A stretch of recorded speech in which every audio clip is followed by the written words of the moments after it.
All right. Hi, everyone, and welcome to today's episode. I'm delighted to have my former colleague with me here, Patty Smith. Patty has a wealth of experience in both state and local government and the federal government. And I think one of the things that I found most impressive about Patty when I was working with her is just her intricate understanding of how government works, the relationships between different levels of government, the understanding of how policy transforms into operations, and the challenges in implementing different ideas in government, especially in changing environments. So, Patty, thank you so much for being here with us. Before we jump in, could you share a little bit about your background and what actually got you interested in government? And we'll go from there. Or maybe it's not government, you tell us. What got you interested in whatever you're actually interested in? It is government. So I am a public administrator at heart professionally. I originally wanted to be Indiana Jones, though I wanted to be an archaeologist. And so I started off in undergrad as an archaeologist. And when I was on some survey trips for geophysical magnetometry in archaeology, so when I was on some trips for that, I was in Idaho and I had my first interaction with an indigenous tribe, the Shoshone representatives from that tribe. And that blew my mind. It was on it was in a national forest and I was working with the US Forest Service. I was working with my professor. And then there were also like commercial interests as well, because it was on like a whitewater rafting trip. And then at the campsites, there were indigenous sites. Wow. So when I was there, I overheard a conversation between my professor, the Forest Service representatives, and the Shoshone. And it was essentially like, we have no idea what you're doing and we don't want you here. We don't know what is happening. And we would just rather everybody leave. Don't survey anything. We don't want anyone here. That put a damper on my spirit. So I was like, wow, maybe I don't want to be an archaeologist, but I am interested in like the gap that I just saw. So the gap in communications between commercial, government, indigenous, academic, all these interests just colliding on this river. And what happened? That gap right Wow. there. And I was like, oh, that is administration. So it took me on this journey. So I did some time in AmeriCorps and I got my MPA. I worked for a university after that. And then I found myself in consulting with you in consulting for state and local governments. And then I found myself in the federal government most recently. And unfortunately, I was a probationary employee that was terminated in as part of the Valentine's Day massacre, as they are beginning to call it. So I was a victim of that in February. But so that's where everything started. So I think the gaps in administration are what really intrigued me. And that's where I've landed today. My personal philosophy about Interesting. Yeah. administration, because people are falling in those gaps. Yeah, yeah. That's so interesting. I've never had that backstory from you, Patty, and I think that it's interesting to hear from that perspective because I think that when we worked together, what I was most impressed with was your ability to understand the nuances of policy and how it's translating to operations, and to be attempting to explain it to us as we were attempting to figure out technology solutions to help fix problems, but it actually paints a very different lens for me, knowing that you were inspired when you saw the complexity of these different institutions coming together, where there fundamentally was a gap in how they were connecting and communicating.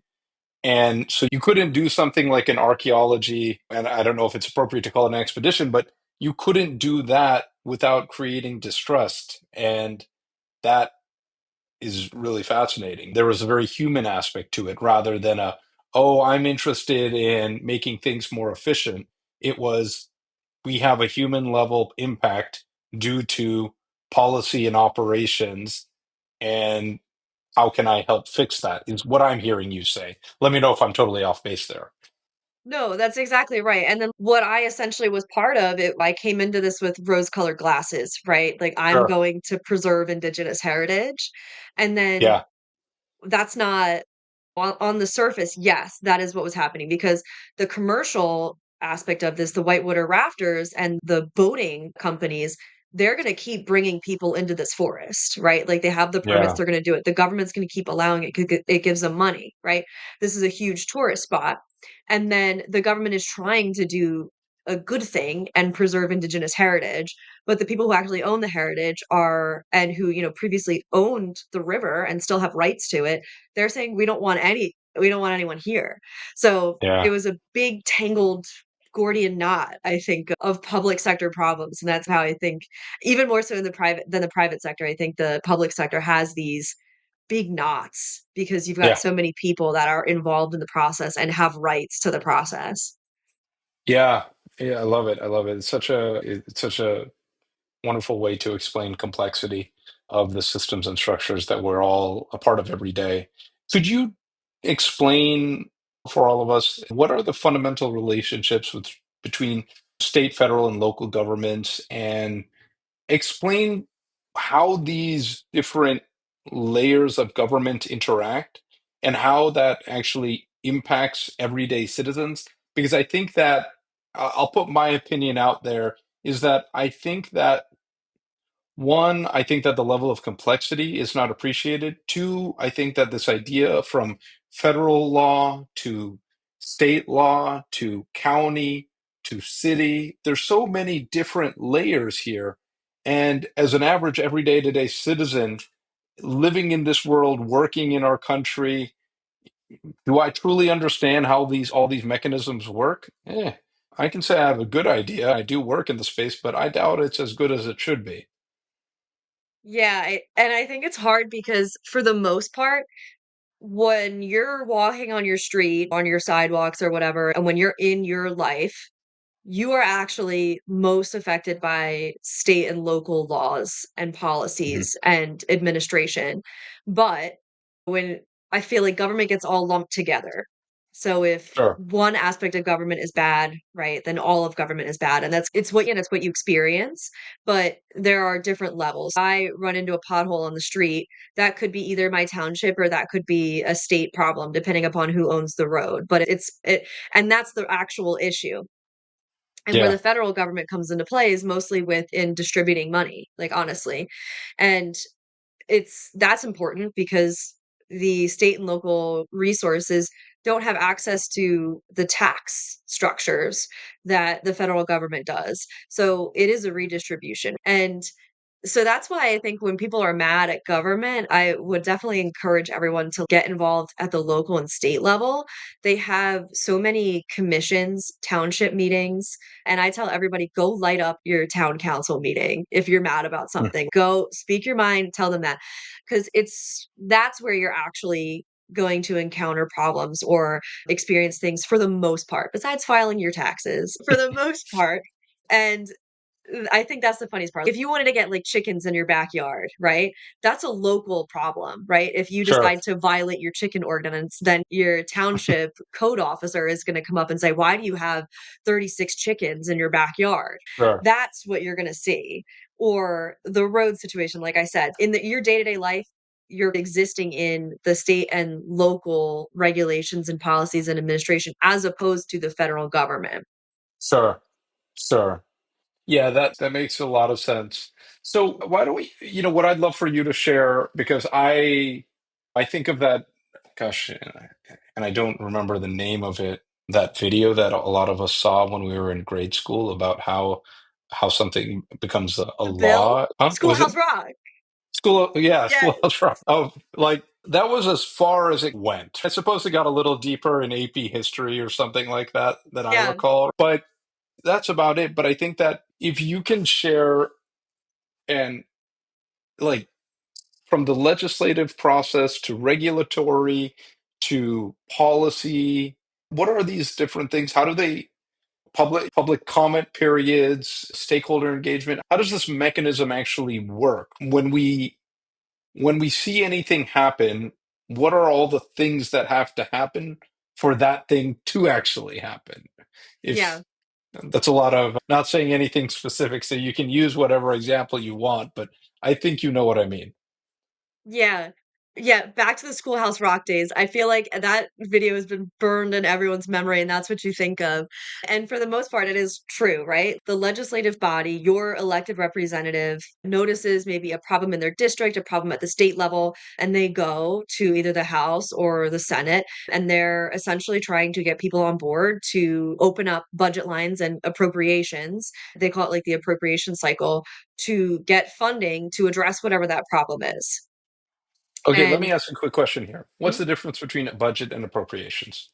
The budget is the whole thing, and then Sure. appropriations are like the line item thing. I want X amount of money to go to this program. So Okay. I think BIL or EJA, I think as it's now called, is a really good example of this, where it was the one of the largest infrastructure laws that was passed. And like it had a very visible impact on at least like my local highways and stuff. But just think of the budget itself is what Congress is trying to go through and develop over the course of the year, the funding cycle, whenever they set it for. Now we're in continuing resolutions, which are not necessarily like a budget.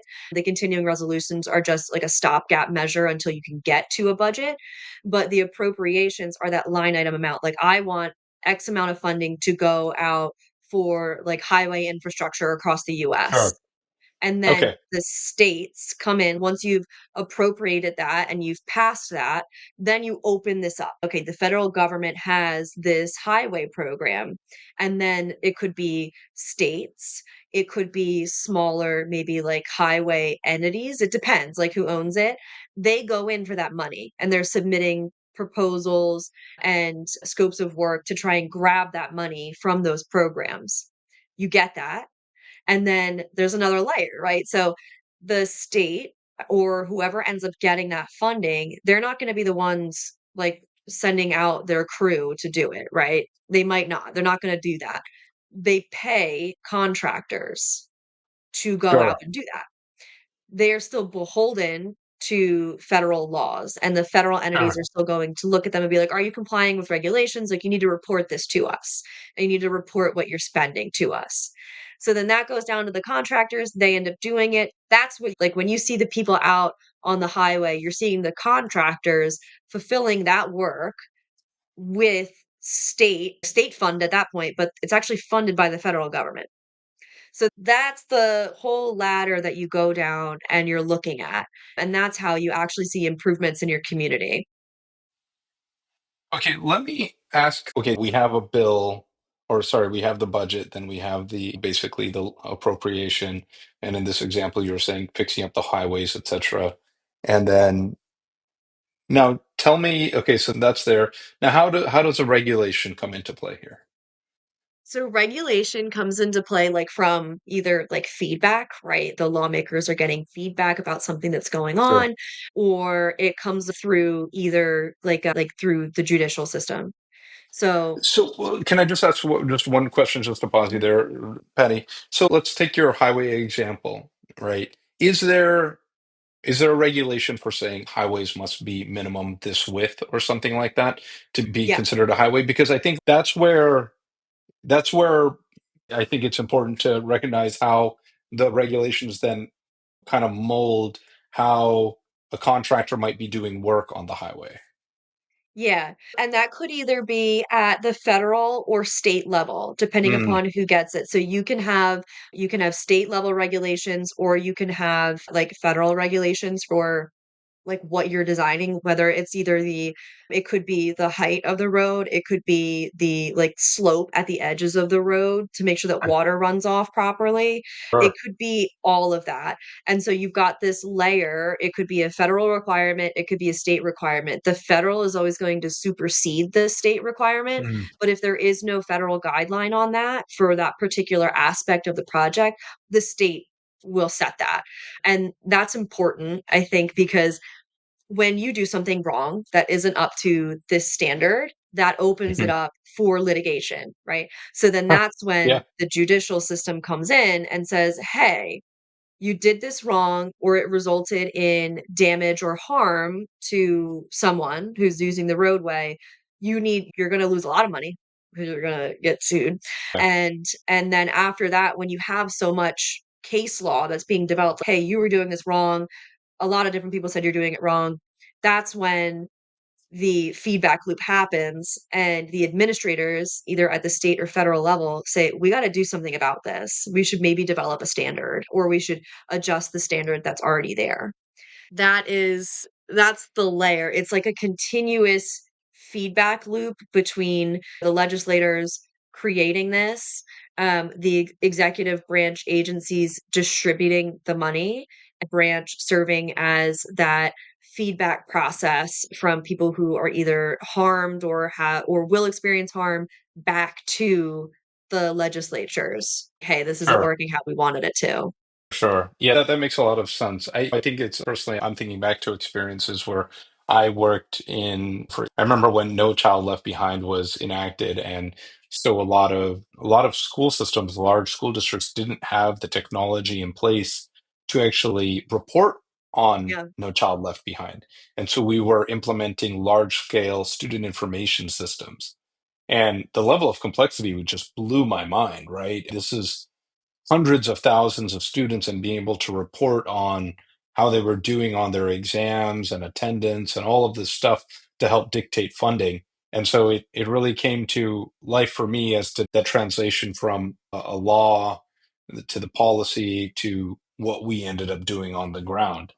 Would you be able to go through for us? And you and I talked about this before coming into this conversation of this is specific. Erin Brockovich is it's a movie that a So lot of easy. us have seen. Me for it. Yeah, like it's a movie a lot of us have seen.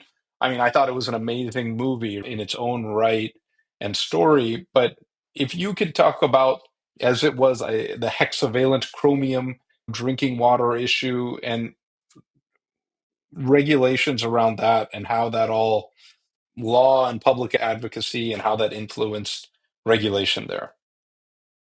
Yeah, so this one, I think this is a really good example of stuff that is happening like every day. There are so Mhm. many lawsuits out there, class actions, civil complaints. There are so many people trying to basically advertise that they have been damaged by things that are going on. And it could be a lot of people, it could be one person, but it's a very similar process, right? Like you find your plaintiff or somebody who has been actually damaged by the policy, or in this case, the lack of policy and the lack of regulation. Sure, And you put them forward as the plaintiff and you demonstrate that there has been severe damages to either one person or a class of people, and then it the whoever is doing it is going to have to pay out sure, for those damages. And then it comes back to the administration in the executive branch sometimes, or it's either in the legislature too, where they say again, there is a large problem, people are getting seriously injured, we need to change our regulation to do this. This is the same I like, this is the one example I had, but this is the same thing with even in the VA, right? So when you are thinking about how veterans are getting benefits, every sure. time that you're sending soldiers out to new areas, might be exposed to toxins. And then Sure, they have to go back and open up the laws to make sure that those new groups are included. So for a long time, I forget which act it is, but a lot of like Agent Orange from Vietnam, like right. all of this, right? So if you were exposed to that, there's the presumption that you are probably sick from it, right? And so you're allowed to get these benefits to the VA. Then you fast forward to the 90s and 2000s where soldiers were being exposed to toxins from burn pits in Yeah, Afghanistan and the surrounding areas. Okay, they're getting claims for this. Now the VA has to go back and or either through the legislature or the executive agency can create a policy for it, or the legislature can change it and direct them to do that. But we need to open up this act to and make sure that we include people who were exposed to those burn pits, because before it was not included. So they had a larger burden to demonstrate, mhm. hey, I've been exposed. Okay, so I just want to go there for a second because I think the VA is a really good example, and you let me know if you're able to go into this at all because I think it's a very specific nationwide kind of thing where it's okay, these men and women who served our country, they were exposed to these things, horrible burn pits, and I remember all the advocacy that was going Mhm. on around it with Jon Stewart and such. I believe he was a big advocate of it. And then they eventually changed the laws for, I suppose, those claims to be Mhm. serviced. But it's like even looking at the VA and the machinery of it, and I say machinery not in a pejorative way here. It's everyone knows about VA hospitals, right?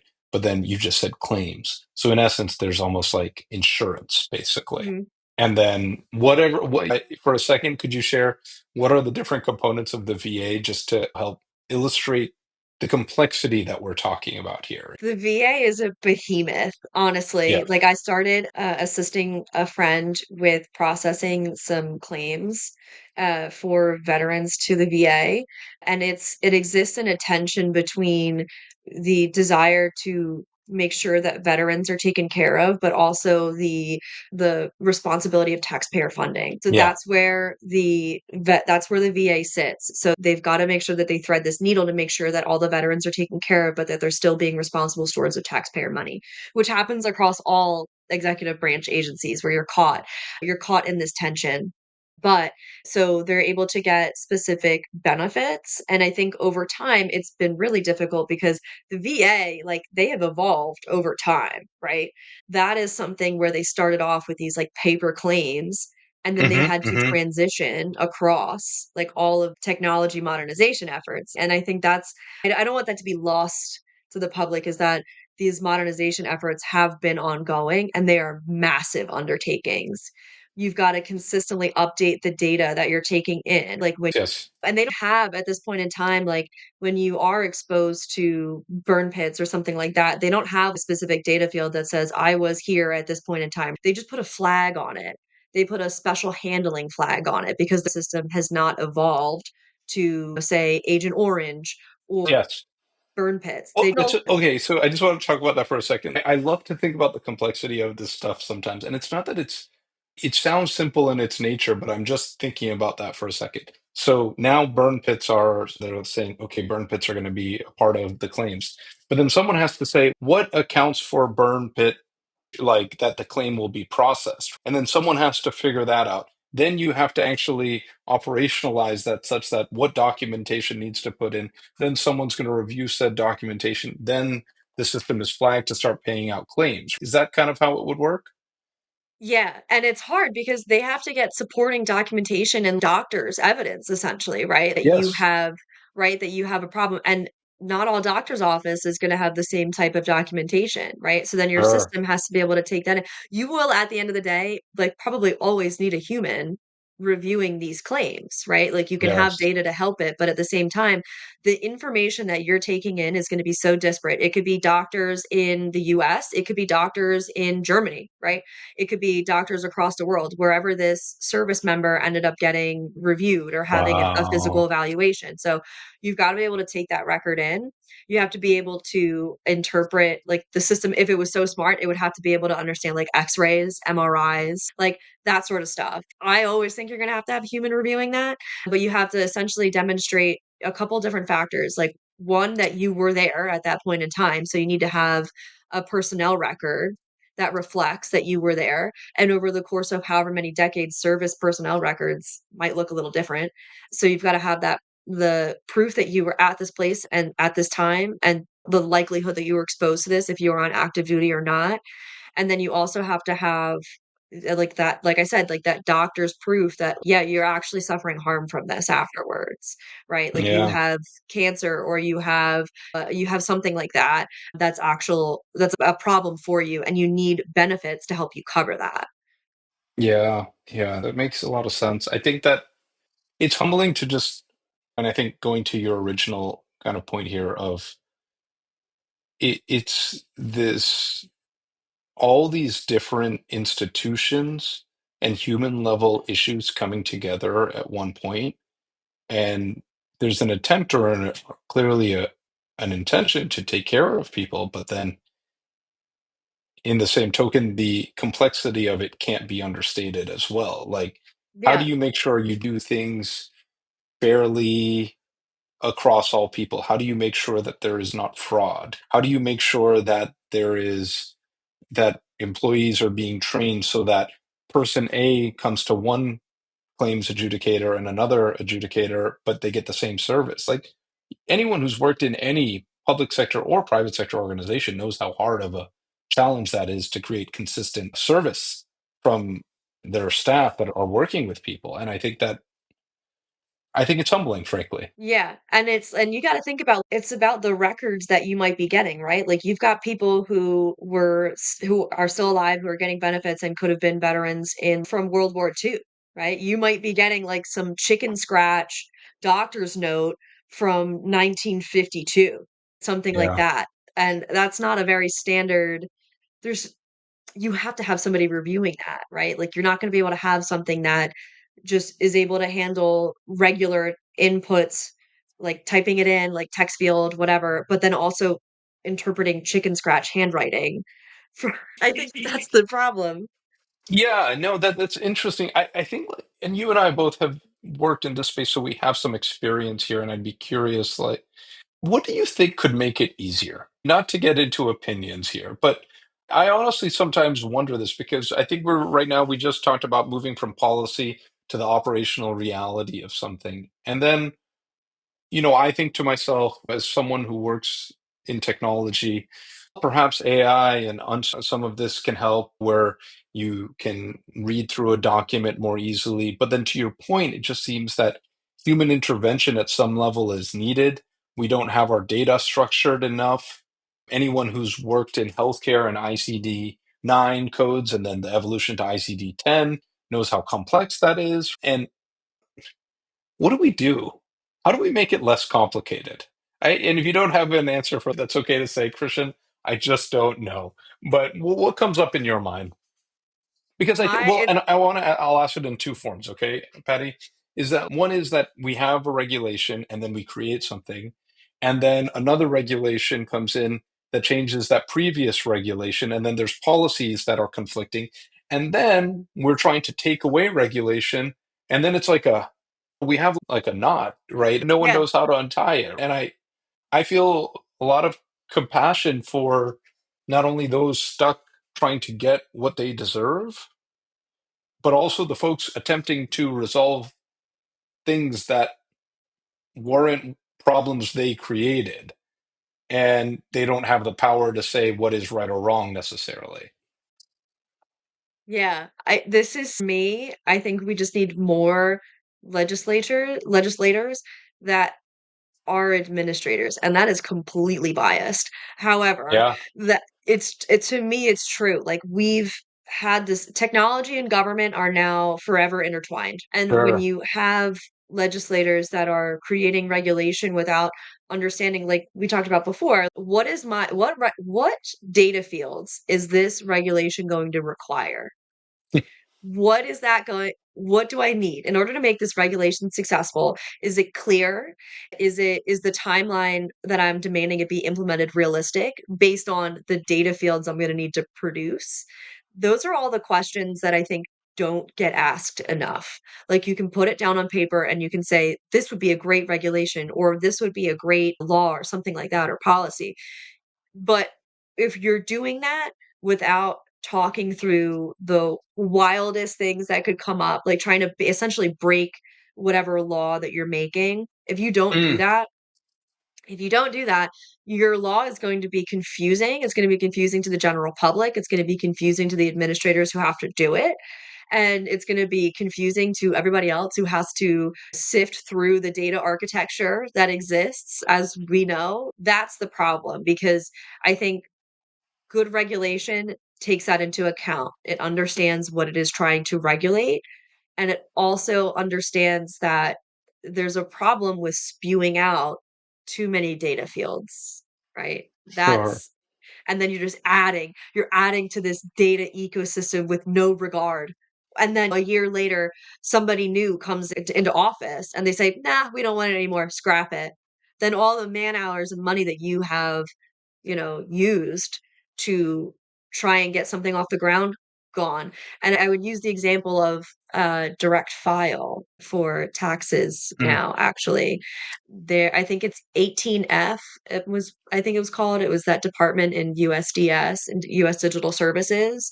They launched direct file, like, off the ground, and Big then deal. people started using it, and now there's scrutiny on it. Okay, it took so long to get up off the ground, everyday people are enjoying it because it's the federal government's answer to TurboTax, which everyone uses Yeah. anyway, and then there's a new sheriff in town who's looking at this and saying, "Do we keep funding this? Do we want this? Does this work?"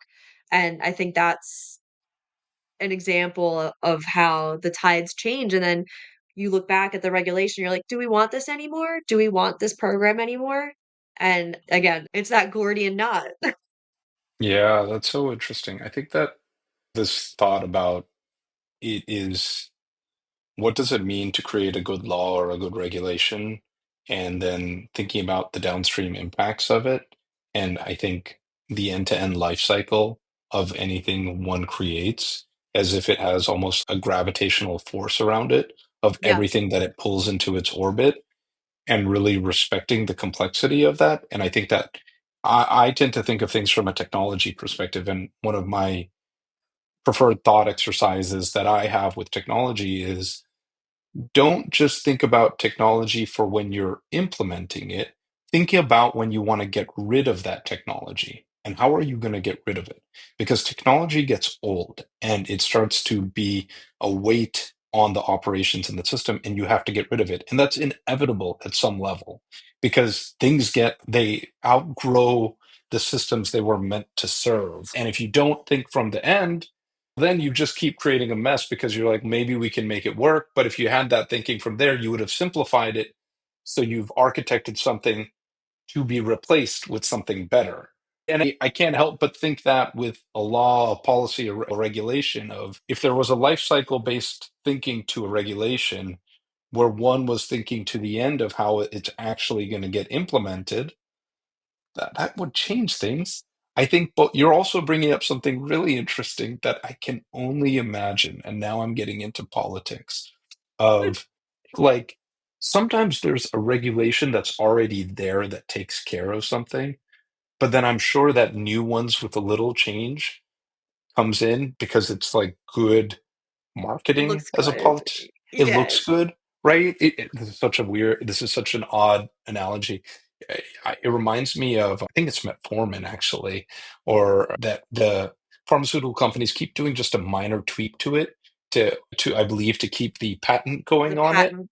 Yeah, Yeah, it's just a minor tweak, and it's oh no, it's new, so we can keep our patent on it or something like this. yeah, I'm not even sure which medicine it is, but in some ways, that's what happens with regulation, and it's just serving a political purpose rather than an actual purpose. And that's tough to imagine that does happen, but that is happening, and so there has to be a clean out process too, clearly.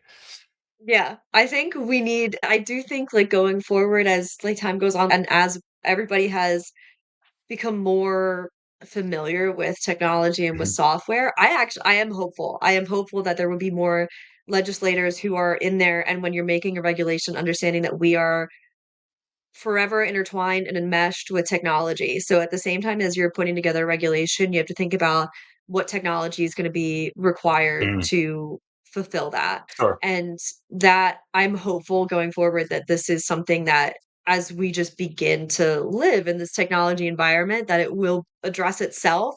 But that would be like my small thought to start to untangle that knot, right? And I'm sure as you pull one portion or one string of this knot, the sure. other side will get tangled. But that's what I'm hoping will happen over time. Yeah, I hate to say it, Patty. I think there's two theories of change going on right now. One is pull certain threads and see how you can fix it. And then I think the other is let's pull a whole rope out of this thing and see what actually really needs to be there. And I think that's actually what's happening right now.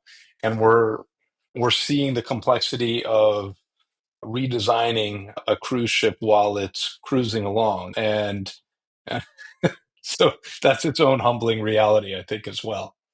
Yeah, the Gordian knot was solved. Legend has it by Alexander the Great because he just chopped it. He just took his Sure. sword out and he chopped the Gordian knot. I could be misquoting this. This is definitely Alexander the Great, though. I think. Yeah, he did. They were like, "Here's this big knot. Nobody's ever been able to fix this," and he just took out his sword and he just chopped it in half. He's like, "It's not a knot anymore." I That's don't one know. way to do Maybe it. this isn't a good analogy for government now. Yeah, maybe it's not. I think that's why this is such an important discussion, though, because I think that from my perspective, at least, and you tell me if you agree with this, it's we are all working in this system whether we see it or not. It either impacts our day-to-day life or our work life. Let's say you work in healthcare, there's regulations there for how healthcare is served to people. If you're working in the finance industry, there's different regulations for how to keep the banking system safe.